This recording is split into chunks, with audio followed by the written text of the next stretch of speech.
So welcome back to our channel 1-2-Step.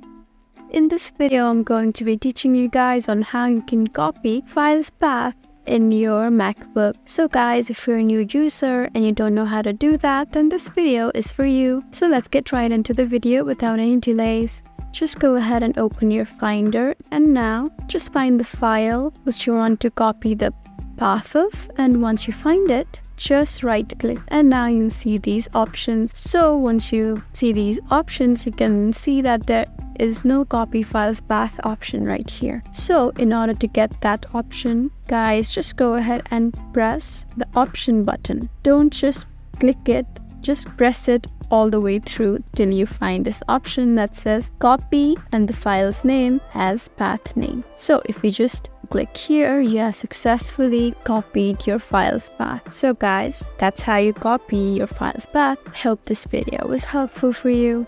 If you found this video helpful, please leave us a like and drop us a comment down below. And if you want more helpful videos like these, then please subscribe to our channel. We'll see you again next time. Thank you for watching.